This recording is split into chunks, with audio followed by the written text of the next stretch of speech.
Hi, my name is Dennis Weinrich, and I am Managing Director for Film and Television Post-Production at Pinewood Film Studios.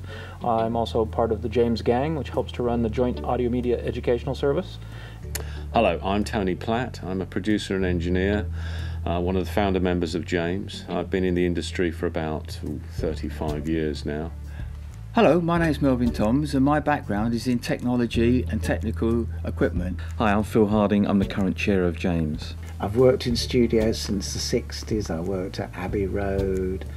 I worked at Air for Sir George Martin, who is patron of James. As a producer, I produced artists like Iron Maiden, Buddy Guy, The Alarm, The Clash, right through to producing E17. I worked with Queen, Supertramp, The Real Thing. Some of the early notable albums that I worked on were Bob Marley's Catch a Fire and Burning album. Kylie and Rick Astley.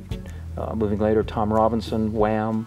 Bands like AC/DC as an engineer. Recorded the Beatles in some cases and Pink Floyd, the Hollies, Cilla Black. I was again lucky enough to end up working for Abbey Road Studios, part of the EMI group, and being such an exciting environment to work in, I spent the next 30 years of my life there. The biggest thing that James does is industry accreditation.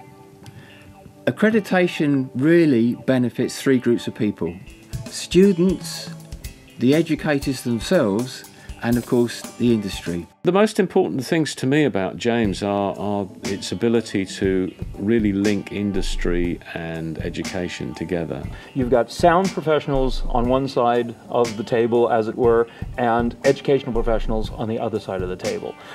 When we're discussing how to bring an issue into meaningful light for education, the sound people understand what the issue is, and the educational people understand how to convert that into something that means something for the educational bodies. It's becoming increasingly important in the current climate for educational establishments to have meaningful links with industry, not just ones that are paying lip service.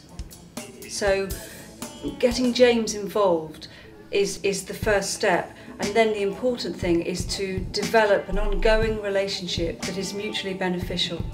Well, for us as a facility, we think that James is very important in order to establish the reality behind the education that we're delivering. So we deliver courses in music technology, and we're a specialist centre in that area. But we're down in Plymouth. We haven't got a direct connection to London, where a lot of the media is based.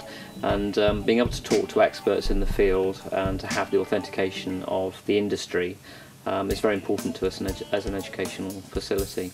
James accreditation is like a rubber stamping of a course. That's the way I see it. To assure students that are choosing to enrol on courses, that a course they're enrolling on will meet the requirements of industry. We need to know that what we're teaching is valid, that it's still up to date, and I can't really think of a better way than having a bunch of real producers and real studio owners coming, having a look at our courses and making sure that they are up to date. It's excellent staff CPD, it's great student development, but also curriculum development. I think it boosts the confidence of a student knowing that they can actually talk to people from the industry, and the advice they must be getting must be good. We can really embed the latest thinking into the curriculum, and that's very important for us. The other benefits of getting involved with James from an educational point of view are that the establishments can form a strong link with industry, giving them the opportunity to not only have their courses accredited, but also to have masterclasses and seminar one-day or four-day events. Masterclasses are a very useful way of bridging holes in any educational curriculum. For example, if a course was purporting to deliver contract law, but they didn't have a specialist in contract law, then a masterclass would be able to get in an expert and deliver a very specialised subject on a one-day event. It's not enough just to say we had someone come in and talk to us. They want to know we're in regular conversation, that we're developing debates together that we're talking about curriculum together. They come from industry, they've done it, they know what it feels like to be in the sharp end, and we can translate that into something that's meaningful for education. Sometimes we even talk to them one-to-one after the lectures, but usually you have a panel, you sit, you can answer questions, you can talk about your experiences, you can talk about what it's like working in the industry, and you can see the students grasping onto this and trying to get as much as they can out of those people while they're in front of them.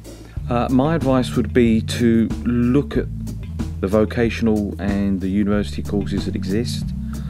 Look for James accreditation and approval, because it's a kite mark to both education and to students and to parents. I think gathering as much information as possible is the first thing, and of course James can help with that because we have the online information and we're always there for advice. It's not just enough to be good at what you do, and it's not just enough to be creatively competent, but it's really important to be able to work as a team member and to show that ability to work as a team member, enthusiasm. Acquiring as many skills as possible is the second thing that is important, because I think anybody coming into the music or post-production industries in this day and age are going to need to equip themselves for sideways moving, and the skill acquisition is very important in that.